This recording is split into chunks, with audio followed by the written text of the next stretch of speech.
Olá, tudo bem, pessoal? Para quem não me conhece, eu me chamo Mônica, você está no meu canal literário. O próximo livro é o melhor. Desde já eu peço, se você não é inscrito, clique no botãozinho para se inscrever. Ative também as notificações. Assim, todas as vezes que eu lançar um vídeo novo, você saberá. Curta esse vídeo, comente e deixe um recadinho aqui para mim. Se você gostar tanto assim desse conteúdo e quiser me ajudar no engajamento, compartilhe no Zap com uma pessoa amiga, aquela pessoa que você sabe que gosta de livro, de literatura, de programas culturais. Através dessa tua ajuda, através desse teu engajamento, meu canal irá crescer.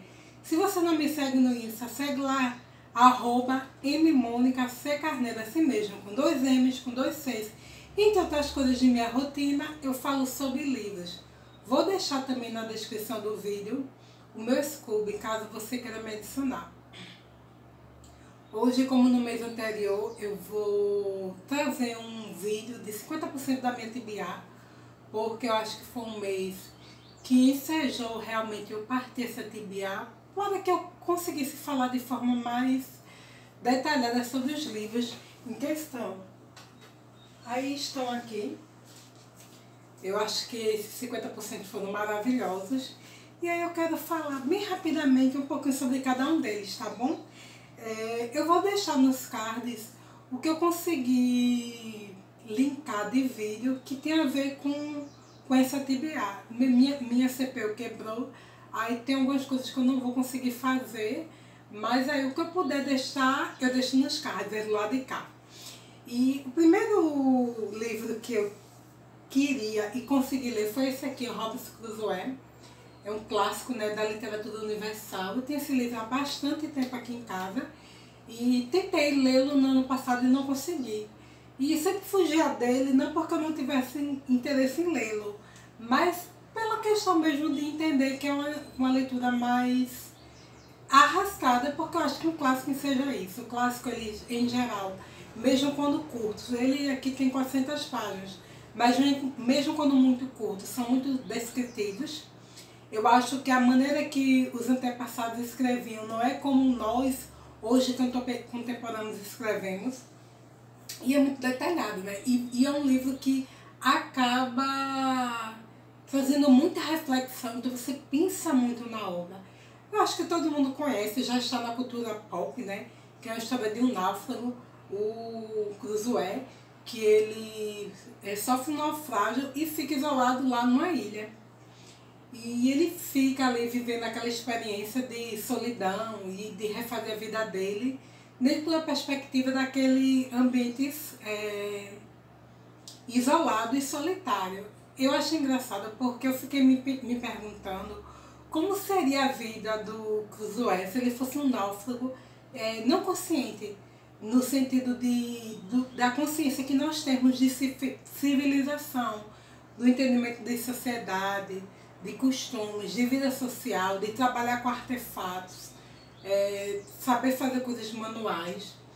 E eu acho muito interessante isso, porque eu imagino que se ele não tivesse acesso à cultura que ele tinha, anterior ao naufrágio, a vida dele não teria tanto sentido lá naquela ilha, porque eu acho que essa consciência de homem que nós temos e de podermos viver e termos uma perspectiva para a nossa existência faz toda a diferença. Eu vou ler um trechinho para elencar isso, que diz assim: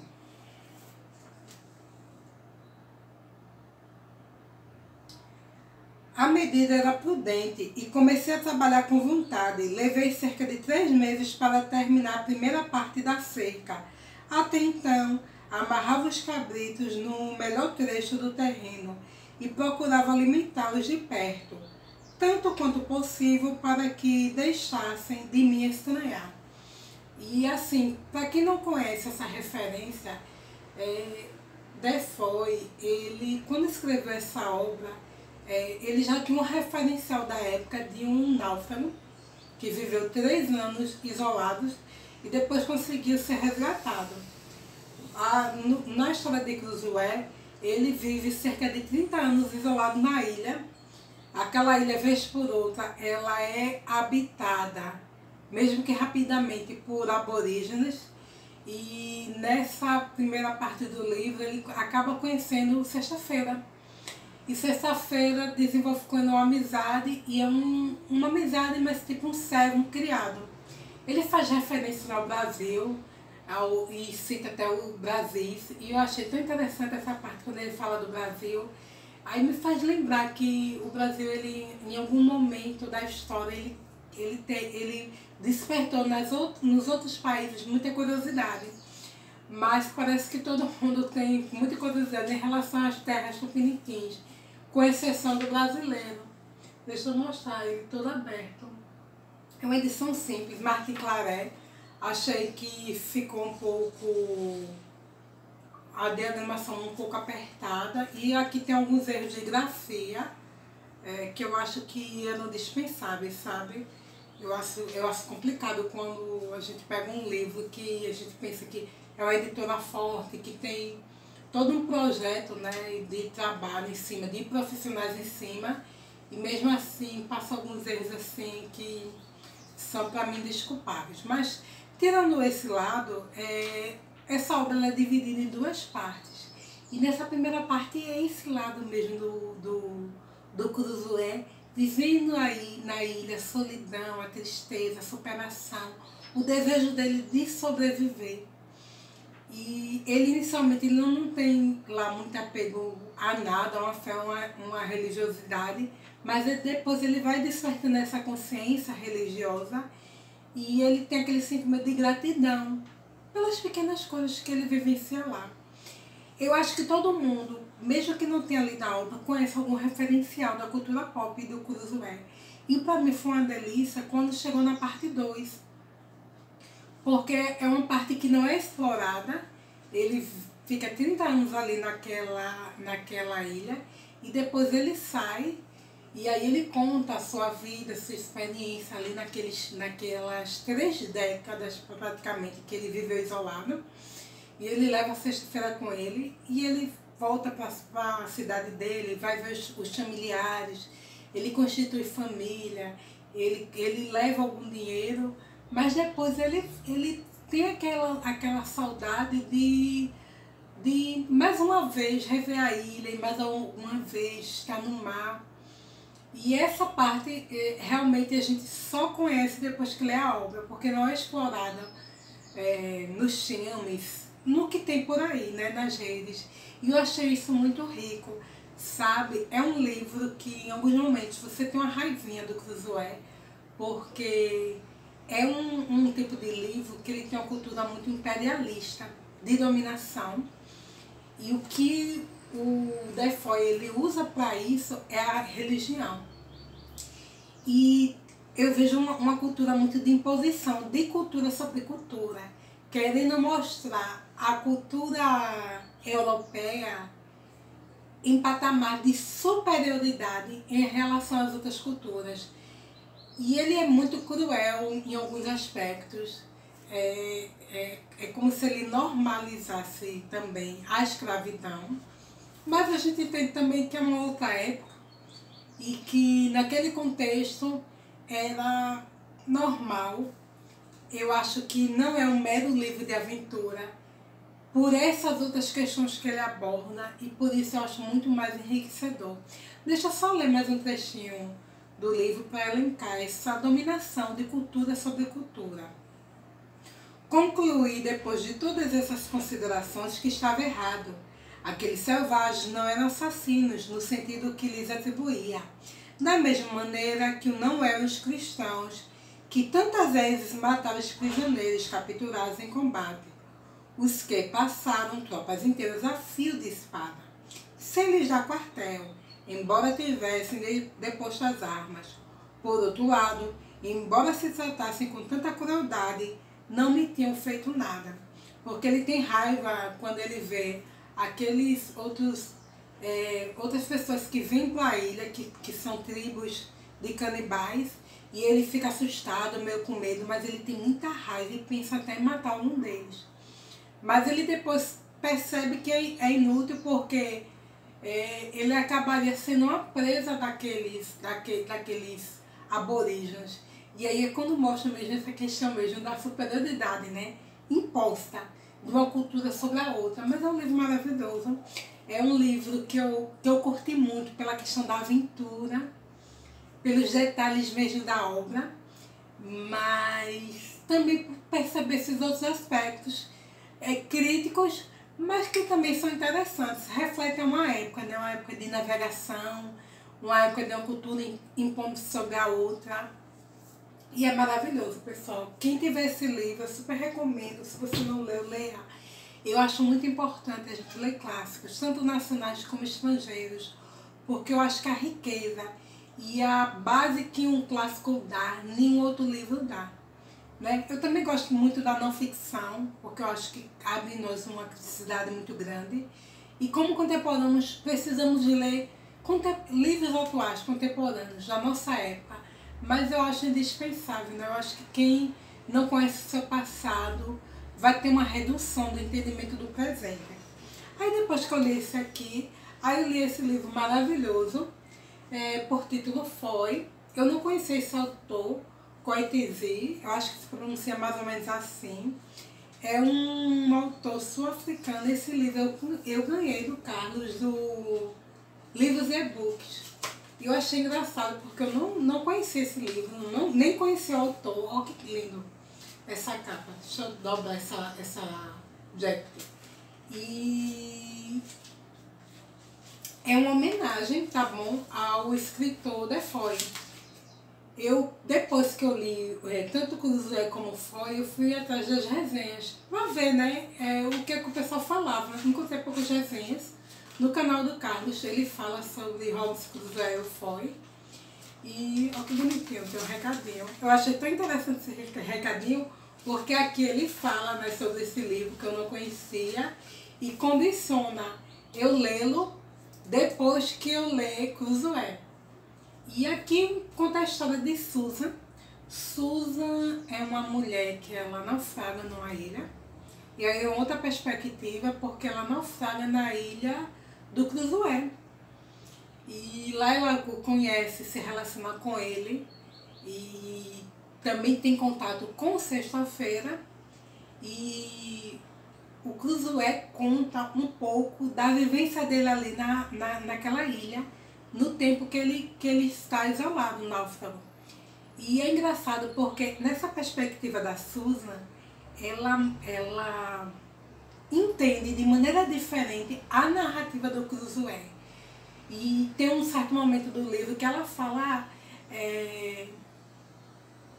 ele está muito tempo aqui, isolado, só isso prejudicou com certeza o entendimento dele, o juízo dele, a percepção dele dos fatos. E nesse aspecto, a narrativa da Susan é muito interessante. Eles são depois resgatados por um navio, a Susan, o Cruzoé e o Sexta-feira, mas o Sexta-feira sobrevive e a Susan, mas infelizmente o Cruzoé ele morre naquele navio. E aí a Susan fica com o Sexta-feira como seu criado. E ela vai atrás do Daniel Defoe, que aqui ela chama de Sr. Foy, para contar essa história do Cruzoé. E ela quer que essa história seja conhecida. E o Foy inicialmente ele não aceita, não quer, e acha pouco interessante essa história. E a Susan mesmo assim insiste. E aí é quando a história vai mostrando outros aspectos da história do Cruzoé e da própria Susan. Eu achei uma perspectiva muito interessante, até porque em alguns aspectos se torna algo mais plausível. Em que sentido? Quando o Daniel Defoe diz para a Susan que essa narrativa que ela traz do Cruzoé não é tão interessante e que precisava de floreios, né, de um quê de aventura, de mistério, criar um personagem mesmo heróico para que aquela história fosse publicada. E é maravilhoso. Nesse livro tem gatilho e o final fica em aberto, mas eu achei interessante. É fininho, ele não tem nem 200 páginas e eu achei uma delícia. Muito obrigada, tá, Carlos, por esse presente. Foi um presente porque assim, eu já queria ler Cruzoé.